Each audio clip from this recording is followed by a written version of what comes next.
The research station floated in the void between dying stars, its metal hull scarred by countless micrometeorite impacts and the passage of too many years.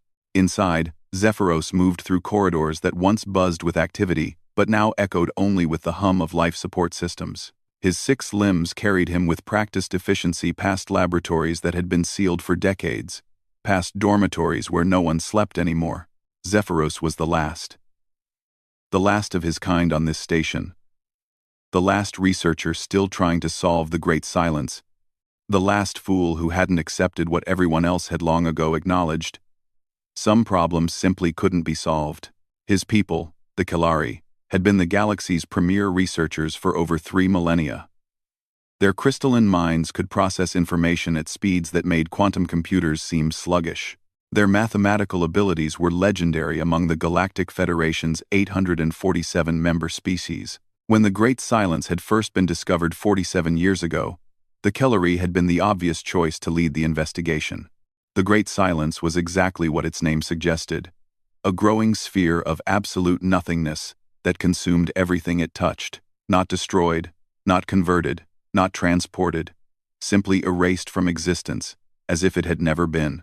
It started small, no larger than a star system, but grew steadily outward, at roughly the speed of light. In 47 years, it had consumed 17 star systems, including 2 inhabited worlds and over 12 billion sentient beings. The Federation's best minds had thrown themselves at the problem. The Kelari led massive research efforts. The Vorthak contributed their expertise in dimensional physics.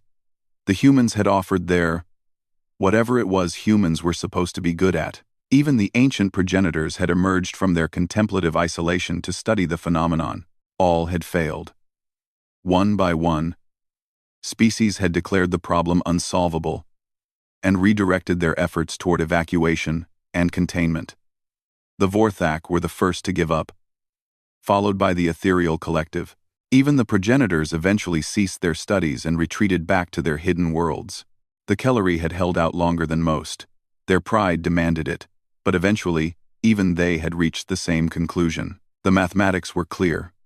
The Great Silence could not be stopped, could not be slowed, could not even be understood. The best they could do was track its progress and evacuate populations ahead of its expansion.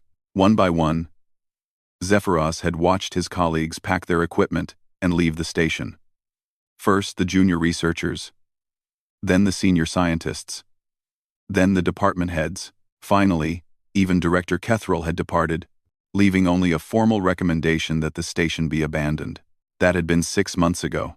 Zephyros reached his laboratory, the last one still operational on the entire station. Banks of quantum computers still hummed with calculations, processing the same data they'd been analyzing for years. Holographic displays showed the Great Silence's current position, its rate of expansion, the projected timeline, until it reached the next inhabited systems. All the numbers he knew by heart. He settled into his workstation, his forearms moving across control surfaces with the fluid grace of long practice. New sensor data had arrived overnight from the automated monitoring stations deployed around the Silence's perimeter. He began processing it, running the same analyses he'd performed thousands of times before, looking for the pattern that everyone said didn't exist. The data showed the same results as always. The Silence expanded at a constant rate. Its edge was perfectly spherical. No energy readings, no dimensional fluctuations, no exotic particle emissions. Where the Silence existed, reality simply didn't. It was as if someone had taken an eraser to the universe itself. Zephyros added the new data points to his master analysis. A computation that had been running for 3 years now. His personal quantum array was far beyond the Federation's best equipment, built from components he'd gathered from abandoned laboratories across the station. If there was a pattern to find, his system would find it. The result was the same as always. No detectable pattern, no exploitable weakness, no theoretical avenue for creating a solution. The mathematics were elegant in their finality. The Great Silence was a force of nature, like entropy itself, unstoppable and inevitable. Any rational being would have accepted these results months ago. Any sane researcher would have moved on to more productive work, but Zephyros was no longer entirely rational. and he had begun to question his own sanity. He couldn't explain why he continued. It wasn't hope, exactly. Hope required some basis in possibility, some thread of evidence to grasp. He had none. Every calculation confirmed what the galaxy's greatest minds had already concluded, yet he remained, analyzing data that told him nothing new, running simulations that always ended the same way, chasing solutions that mathematics proved couldn't exist. Perhaps it was simply momentum. He had spent so much of his life on this problem that he no longer knew how to stop. The Kalari were creatures of logic and reason, but even logic could become a trap when applied too rigidly to an impossible situation. His communication console chimed with an incoming message. Zephyros almost ignored it. Few people bothered contacting the research station anymore, but idle curiosity made him check the transmission source. The message was from Admiral Sarah Chen of the Terran Federation Navy. Zephyros tilted his elongated head in confusion. What could the humans possibly want with him? Their own scientists had given up on the Great Silence problem over a year ago, admitting that human theoretical physics wasn't advanced enough to contribute meaningfully to the research. He opened the message. Dr. Zephyros. Admiral Chen's voice was crisp and professional, but carried an undertone of something that might have been sympathy. I hope this message finds you well. I know you're the only researcher still working on the Great Silence phenomenon, and I wanted to reach out personally. The Terran Federation is assembling a new approach to the problem. Not a scientific solution. We're not arrogant enough to think we can succeed where the Kalari and progenitors failed. Instead, we're focusing on evacuation and refugee assistance for populations in the Silence's path. We could use someone with your knowledge to help us understand what we're up against. The Federation is prepared to offer significant resources and support staff. You wouldn't be working alone anymore. The message continued with technical details about the proposed collaboration, but Zephyros found his attention drifting. Working with humans? The idea seemed almost absurd. Humans were barely a Type 1 civilization, having only achieved faster-than-light travel 2 centuries ago. Their science was primitive compared to Kalari standards, their technology crude, their understanding of the universe painfully limited. And yet, Zephyros realized he was considering the offer, which surprised him. He had grown accustomed to solitude, to the quiet certainty of his failure. The thought of working with others again, even humans, stirred something in him that he had thought long dead. But what could humans possibly offer that the galaxy's most advanced species couldn't? The Kalari had computational abilities that exceeded human understanding. The Vorthak could manipulate dimensions in ways humans couldn't even perceive. The progenitors had evolved beyond physical existence and possessed knowledge accumulated over millions of years. If beings like that couldn't solve the Great Silence, what hope did humans have? Still, the Admiral's message had mentioned something interesting. They weren't trying to solve the problem. They were accepting it as unsolvable and focusing on what could be done instead. It was a profoundly different approach from the one every other species had taken. Zephyros found himself reviewing human files in the Federation database. Their species had an interesting history of facing impossible odds with stubborn determination rather than elegant solutions. They had survived ice ages, asteroid impacts, and their own technological adolescence through sheer persistence rather than superior intelligence. Perhaps that was what Admiral Chen was offering. Not a solution, but a different way of approaching the problem. Not the brilliant insight that would stop the silence, but the steady determination to save who they could while fighting against the inevitable. The idea was both appealing and terrifying. Zephyros had spent so long focused on finding the perfect solution that he had forgotten there might be imperfect ones worth pursuing. He spent several hours reviewing the human proposal, analyzing their evacuation plans and refugee assistance programs. Their approach was crude but comprehensive, focusing on practical results rather than theoretical elegance. They had identified 17 systems in the Silence's projected path and developed detailed plans for evacuating their populations to safer regions of the galaxy. It wasn't a solution to the Great Silence itself, but it was something. For the first time in months, Zephyros found himself considering action rather than analysis. As the station's artificial day cycle dimmed to simulate nighttime, Zephyros made his decision.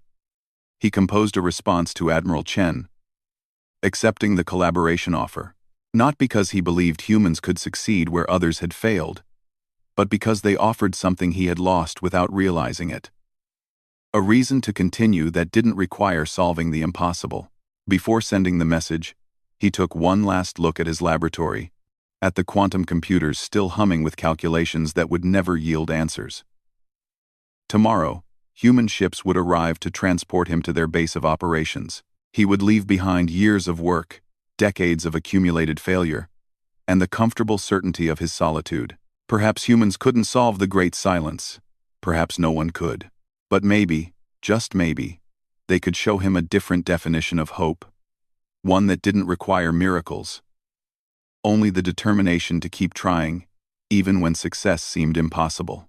Zephyros sent the message and began shutting down his equipment. For the first time in months, he felt something that might almost have been anticipation. He didn't know what the humans could teach him, but he was curious to find out. After all, what did he have to lose? The galaxy was ending anyway, one star system at a time. If humans wanted to face that ending with stubborn defiance rather than resigned acceptance, perhaps it was worth experiencing what such defiance felt like. The research station grew quiet as its last occupant prepared to leave. But the silence that filled its corridors was no longer the empty silence of abandonment. It was the silence of transition, of possibility, of a mind opening to new approaches after years of rigid thinking. Tomorrow would bring humans, with their crude technology and primitive understanding. But it would also bring something Zephyros hadn't had in years. Colleagues who hadn't given up, even when logic demanded they should. Perhaps that was enough. The human fleet that arrived at the research station was unlike anything Zephyros had expected. Instead of the sleek, efficient vessels favored by most Federation species, the human ships were a chaotic mixture of designs and purposes. Military cruisers flew alongside civilian transports, scientific vessels, and what appeared to be converted cargo haulers. It looked less like a coordinated fleet and more like an emergency response assembled from whatever happened to be available, which, Zephyros realized as he reviewed their operational files, was exactly what it was. Admiral Sarah Chen greeted him personally when he boarded the flagship. She was smaller than he had expected. Humans always seemed diminutive compared to the towering Kelari, but carried herself with a confidence that suggested she was used to being underestimated. "Dr. Zephyros," she said, extending her hand in the human greeting gesture. "Thank you for joining us. I know this can't be easy, leaving your research behind." "My research had reached its natural conclusion," Zephyros replied, carefully grasping her small hand with one of his forearms. "Though I confess I'm uncertain what contribution I can make to evacuation efforts. More than you might think. Let me show you what we're dealing with." Admiral Chen led him through corridors that buzzed with activity. Humans hurried past, carrying tablets and equipment, their voices mixing in a constant background chatter of updates, questions, and rapid decision-making. It was chaotic in a way that would have driven a Kelari mad. But somehow it seemed to work. Orders were given and followed. Problems were identified and solved. Decisions were made with a speed that sacrificed elegance for effectiveness. They arrived at the main operations center, where dozens of humans worked at stations displaying evacuation timelines, refugee capacity calculations, and resource allocation matrices. The mathematics were crude compared to Kelari standards, but they were being applied to real problems with real solutions. "The Kytheron system is our current priority," Admiral Chen explained, gesturing to a holographic display showing a star system with 4 inhabited planets. 12 billion people, 15 different species, and roughly 8 years before the silence reaches them. The local governments have been resistant to evacuation efforts. Zephyros studied the display. The logistics alone were staggering. Moving 12 billion beings across interstellar distances would require thousands of ships and massive coordination efforts. Most species would have declared the task impossible and focused their efforts elsewhere. "How do you plan to convince them to leave?" he asked. "That's where we hope you can help," Admiral Chen said. "We're not just dealing with logistics here. We're fighting psychology. For most species, the Great Silence is an abstract threat. They know it's coming, but they can't really comprehend what it means. They keep thinking someone will find a solution, that the evacuation is just a precaution. A reasonable assumption, Zephyros said carefully. The Federation's best minds worked on this problem for decades. Right, and that's exactly the problem. Admiral Chen pulled up another display. This one showing psychological profiles and cultural analysis reports. When the Kellerian progenitors say a problem can't be solved, everyone assumes that means it really can't be solved. They're waiting for someone smarter than them to prove them wrong. Someone smarter than the progenitors? Zephyros's translator struggled with the concept. That is, unlikely to an extreme degree. Exactly. Which is why nobody's really trying anymore. They're all waiting for a miracle. Admiral Chen smiled grimly. Humans don't believe in miracles. When we hit a wall, we look for ways around it, under it, or through it. And when we can't find those, we start moving people away from the wall. She gestured to the operations center around them. We're not trying to solve the Great Silence, because we know we can't.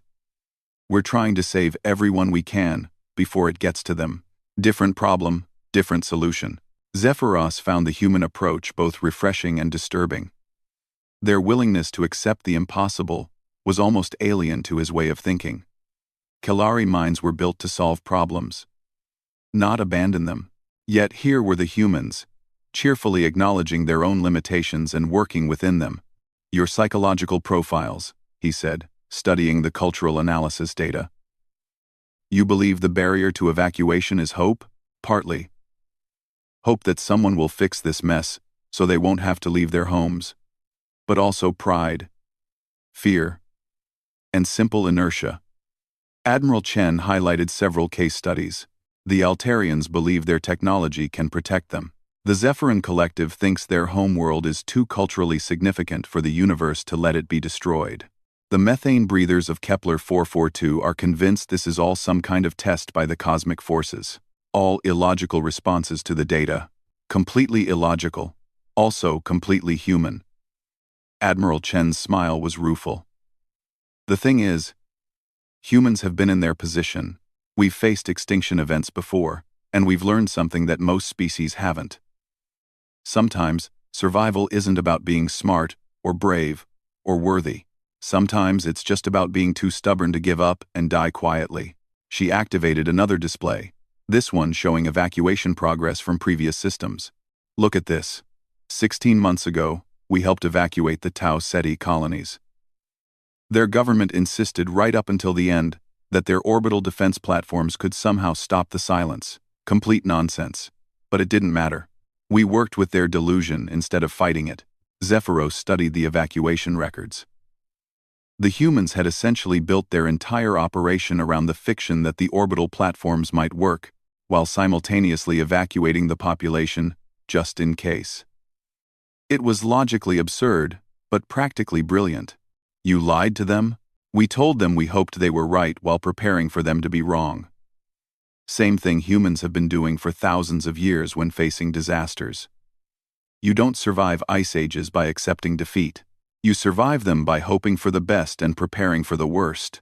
Admiral Chen led him to a smaller conference room where a diverse group of humans were analyzing data from the Kytheron system. As they discussed evacuation strategies, Zephyros began to understand what made the human approach unique. They weren't trying to convince anyone that the Great Silence could be stopped. Instead, they were finding ways to work within each species' existing beliefs and psychology. For the Altarians, they offered to help upgrade their defenses while secretly installing evacuation infrastructure. For the Zephyrin Collective, they framed the evacuation as preserving their culture by spreading it to new worlds. For the methane breathers, they suggested that passing the cosmic test might require demonstrating wisdom by protecting their people. It was manipulation, but gentle manipulation designed to save lives rather than exploit them. The humans were essentially giving each species permission to survive without losing face. This is surprisingly sophisticated, Zephyros admitted. Don't sound so surprised, laughed Commander Martinez, the fleet's chief psychologist.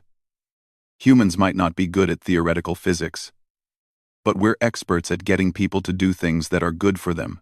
We've been talking ourselves out of extinction for our entire evolutionary history. But the resources required. Zephyros pulled up the logistics displays. Moving 12 billion beings requires ships, supplies, new colonies, ongoing support infrastructure. The cost is enormous. So is letting them die. Admiral Chen said quietly. Look, we know we can't save everyone. The Great Silence is going to consume hundreds of star systems before it's done, but that doesn't mean we give up and save nobody. The mathematics of the situation are clear, Zephyros protested. The energy and resources you're expending on evacuation could be used for other purposes.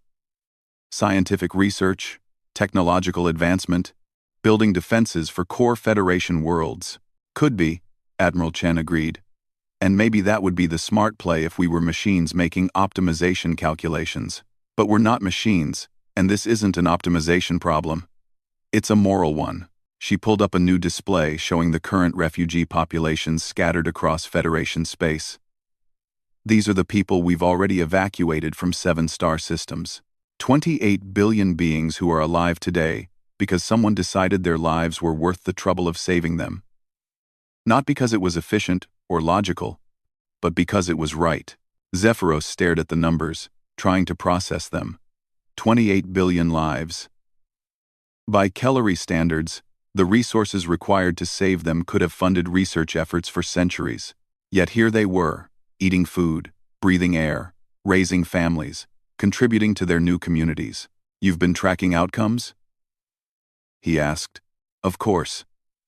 Dr. Zephyros, meet Dr. Kim Walsh, our integration specialist. Admiral Chen gestured to a woman working at a nearby station. She can tell you exactly what those 28 billion refugees are doing with their second chance at life. Dr. Walsh brought up her reports with obvious pride. Refugee communities have shown remarkable innovation and productivity. When you save someone's life, they tend to be pretty motivated to make it count. We've seen breakthrough research coming out of mixed-species refugee settlements, new agricultural techniques, artistic movements, technological innovations. She highlighted specific examples.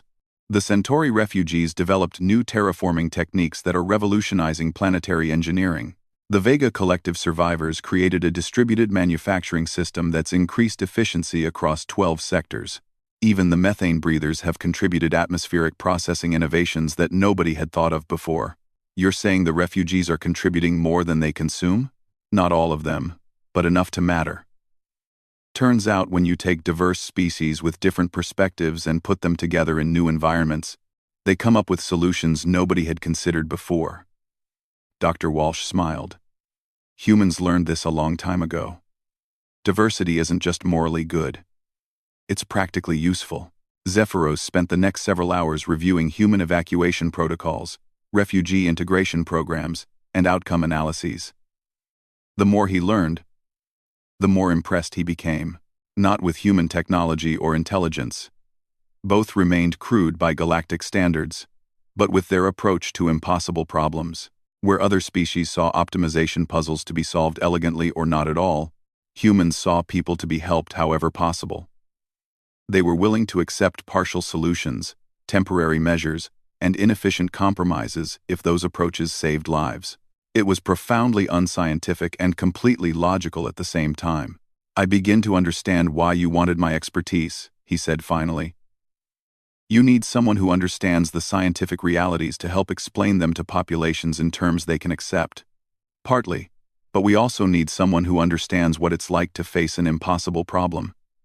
Admiral Chen's expression grew serious. Dr. Zephyros, you spent years trying to solve the Great Silence. You understand better than anyone what it means to keep working when logic says you should quit. I also understand what it means to fail completely. Do you?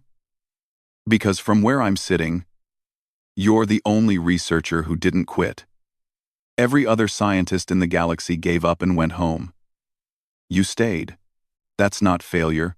That's exactly the kind of stubborn refusal to surrender that we need for this mission. Zephyros considered this. In Kellery terms, his inability to solve the Great Silence was indeed failure. But in human terms, his persistence in the face of impossible odds was apparently a virtue. You want me to help not because of what I discovered, but because of what I endured. We want you to help because you understand something most species don't. Sometimes keeping going is more important than finding answers. Sometimes refusing to give up is its own kind of solution. Admiral Chen activated a new display showing the current evacuation timeline for the Catharan system. We have 8 years to move 12 billion people. It's going to require cooperation from hundreds of species, coordination across thousands of star systems, and resources we don't technically have. By any logical analysis, it's impossible. But you're going to try anyway. We're going to succeed anyway, Admiral Chen corrected. Not because we're smarter than the problem, but because we're more stubborn than it is. And we could use someone who understands what that kind of stubbornness looks like. As Zephyros reviewed the evacuation plans, he felt something he hadn't experienced in years. A sense of purpose that didn't depend on solving an impossible puzzle. The humans weren't asking him to stop the Great Silence. They were asking him to help save the people in its path. It was a smaller goal than the one he'd been pursuing, but somehow it felt more achievable, more real, more human, if that was the right word. For the first time since joining the human fleet, Zephyros began to think they might actually succeed. 6 months into the Kythron evacuation, Zephyros finally understood why the humans had needed him. He stood in the diplomatic chamber aboard the flagship, watching as Chancellor Thymos of the Altarian Republic gestured angrily at the holographic displays. The Chancellor's blue-scaled hide had darkened to almost purple with frustration, and his voice carried the harmonic undertones that indicated extreme agitation in his species. "These calculations are meaningless," Thymos declared, his words translated with mechanical precision by the universal communicator. "Your human mathematics cannot account for the advanced protective capabilities of our planetary shield generators. We have technology beyond your understanding." Admiral Chen maintained her diplomatic composure, but Zephyros could see the strain around her eyes. This was their 15th meeting with Altarian leadership, and every session followed the same pattern. The humans would present evacuation plans, the Altarians would insist their defenses could stop the Great Silence, and everyone would leave frustrated.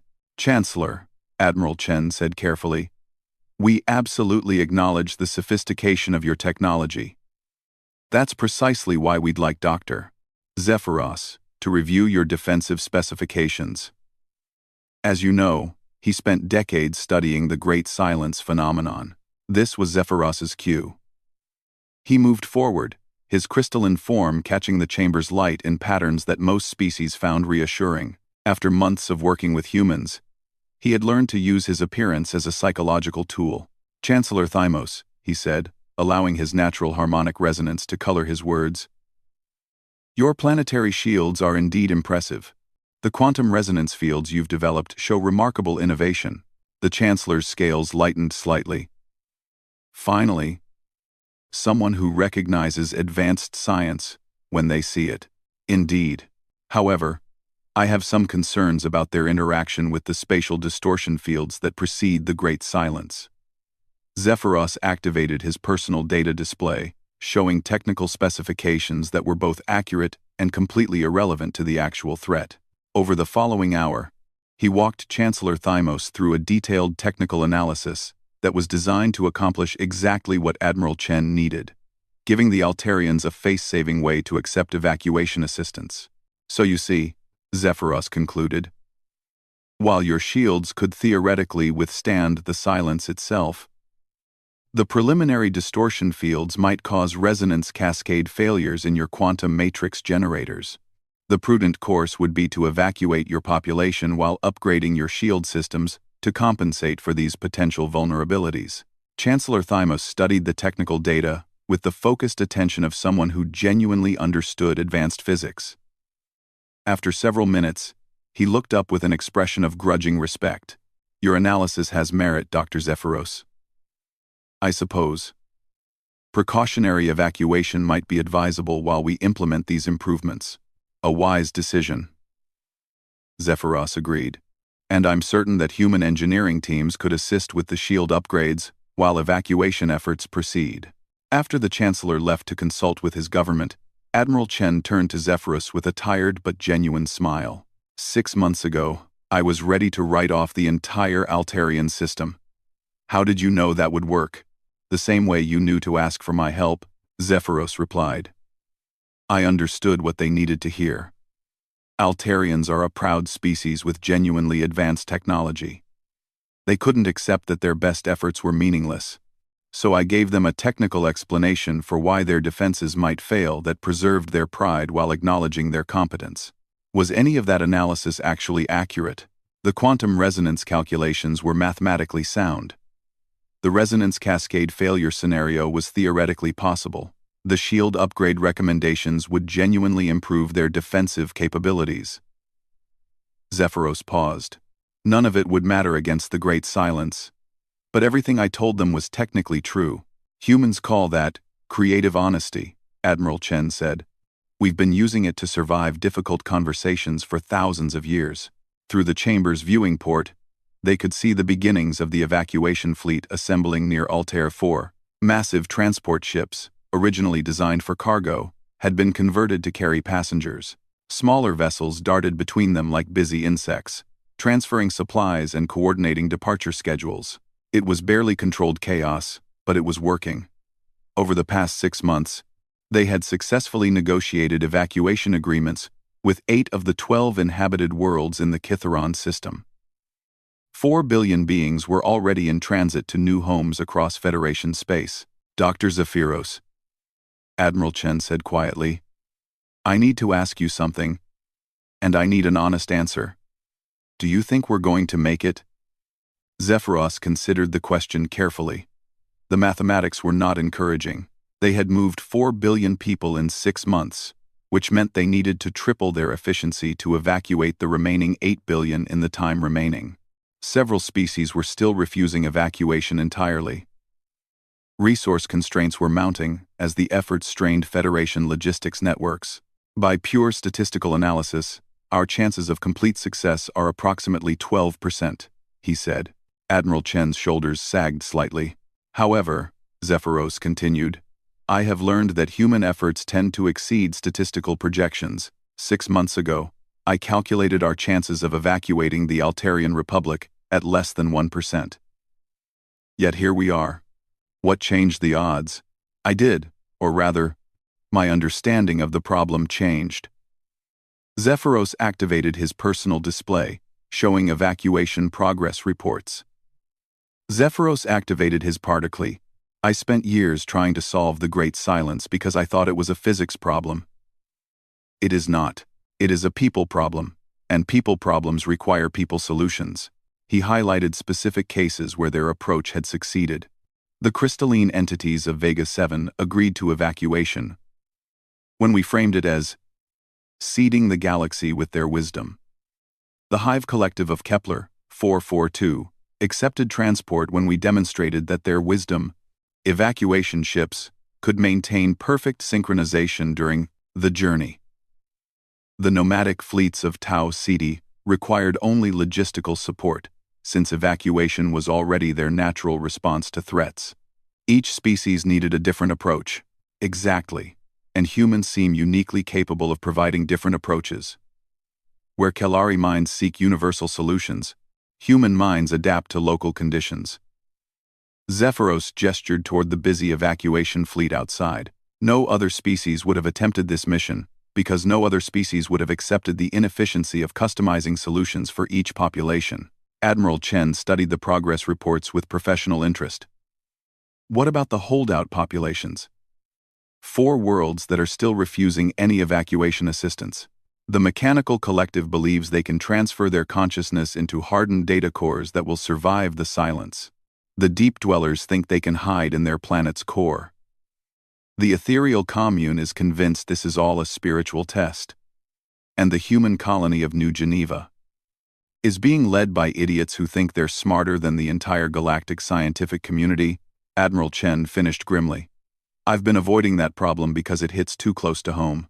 Zephyros had studied the New Geneva situation extensively. A human colony established 2 centuries ago had evolved into an isolationist community convinced that Federation science was fundamentally flawed. They believed the Great Silence was either a hoax or a solvable problem that the Federation was suppressing the solution to for political reasons. Conspiracy theories? Admiral Chen continued. The one human psychological trait that makes our species occasionally impossible to work with. When humans decide that everyone else is lying to them, they can become completely immune to evidence. Perhaps, Zephyros said thoughtfully, but they are still human. And I have observed that humans respond to certain approaches regardless of their other beliefs, such as hope backed by concrete action, proof that their lives matter to people who have nothing to gain by saving them. Zephyros highlighted the New Geneva population statistics. 15 million people who believe they cannot trust anyone in authority, but they might trust someone who has already saved 4 billion others without asking for anything in return. Admiral Chen looked at him sharply. You're suggesting we go there personally.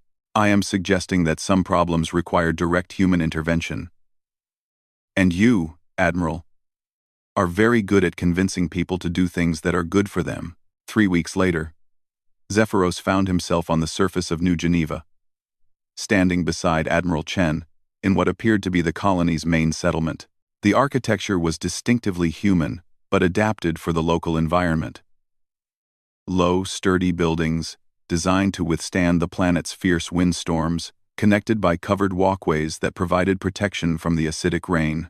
The colonists who had agreed to meet with them were a diverse group, but they shared the wary, suspicious expressions of people who had been disappointed by authority too many times. Their leader, Director Emma Rodriguez, was a woman in her 50s whose eyes held the particular hardness that came from making difficult decisions for other people's survival. Admiral Chen, Director Rodriguez said without preamble, "We appreciate you coming here personally, but our position hasn't changed. We don't believe the Great Silence is what the Federation claims it is, and we won't be terrorized into abandoning our homes based on fabricated threats." "I understand your skepticism," Admiral Chen replied, "and I'm not here to debate Federation science with you. I'm here to share information about what we've learned from the evacuation efforts." She activated a portable display showing refugee settlement data. These are communities established by populations evacuated from systems the Silence has already consumed. They're not living in camps or temporary shelters. They're building new lives, new societies, new opportunities. Director Rodriguez studied the data with obvious interest, despite her skepticism. "Assuming this data is accurate, you're showing that evacuation has worked for some populations. That doesn't prove the threat is real." "You're right," Admiral Chen agreed. "But let me ask you something. If the Great Silence is real and we do nothing, what happens to New Geneva? We survive using our own resources and intelligence. And if you're wrong about the nature of the threat, then we die as free people in our own homes, rather than as refugees dependent on Federation charity." Zephyros stepped forward. This was the moment they had planned for. The point where human psychology might overcome human stubbornness. "Director Rodriguez," he said, "I spent 47 years trying to prove the Great Silence could be stopped. I failed completely.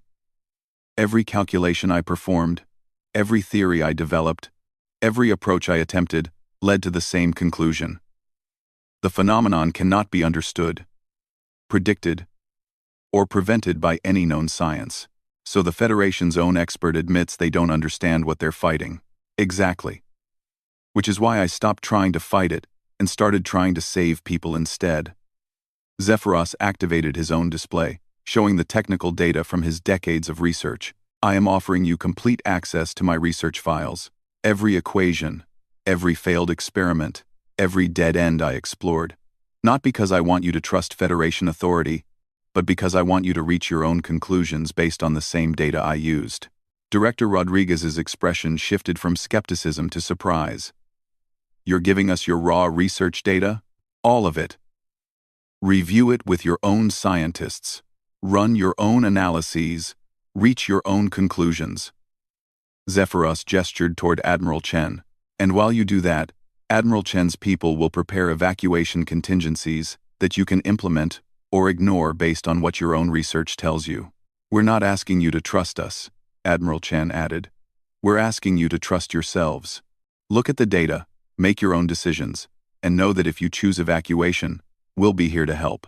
Director Rodriguez was quiet for several minutes, studying both the technical data and the evacuation logistics. Finally, she looked up with an expression that mixed respect with lingering wariness. "This is not what we expected from Federation representatives. Because we're not representing the Federation right now," Admiral Chen said. "We're representing 4 billion people who are alive today because someone cared enough to help them survive an impossible situation. People who didn't have to trust authority or abandon their principles. They just had to accept help when it was offered freely." 6 weeks later, Zephyros stood on the observation deck of the evacuation flagship, watching as the last transport ships departed from the Kytheron system. In the end, they had saved 11.5 billion people. Only the mechanical collective had refused all assistance, convinced they could upload their consciousness into quantum storage systems that would outlast the silence. It wasn't complete success, but it was close enough to feel like victory. Dr. Zephyros, Admiral Chen joined him at the observation port. "We've received communication from the refugee settlements. They want to establish a joint research initiative to study long-term survival strategies for populations facing extinction-level threats. Practical research focused on real problems rather than theoretical solutions? Exactly the kind of work you've been doing for the past 8 months." Admiral Chen smiled. "They're offering you permanent position as Director of Crisis Response Research. Seems like saving 11 billion people has given you quite a reputation." Zephyros considered the offer. A year ago, he had been the last scientist still working on an impossible problem, isolated on a dying research station. Convinced his life's work was meaningless, now he was being offered the chance to lead a research program focused on achievable goals and practical solutions. Will the work involve collaborating with humans? Extensively. Turns out other species are starting to notice that human approaches to impossible problems tend to work better than traditional methods.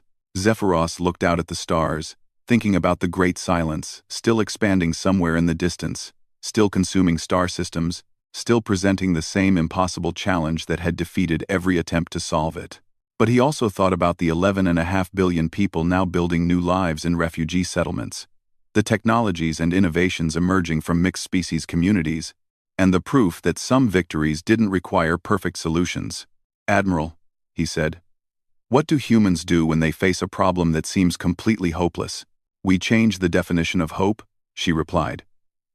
"Instead of hoping for perfect solutions, we hope for better outcomes. Instead of hoping to save everyone, we hope to save who we can. Instead of hoping for victory, we hope for the chance to keep fighting. And when the problem is bigger than any individual solution, then we work together until we find approaches that are bigger than the problem." Admiral Chen gestured toward the evacuation fleet, now carrying their precious cargo toward safer systems. "Humans learned something a long time ago, Dr. Zephyros. The universe doesn't care about our individual limitations. But it has to pay attention when enough of us refuse to give up." As Zephyros watched the last ships disappear into hyperspace, he realized that Admiral Chen was right. Hope didn't require solving the impossible, it just required refusing to accept defeat. And sometimes, refusing to accept defeat was enough to save 11.5 billion lives. The great silence was still out there, still expanding, still unstoppable. But for the first time in years, Zephyros felt something that might have been optimism. Not because the problem had been solved, but because he had learned to work with people who defined victory differently. Humans didn't need to stop the universe from ending, they just needed to make sure it didn't end quietly. And that, Zephyros thought as he accepted the research director position, was a goal worth pursuing.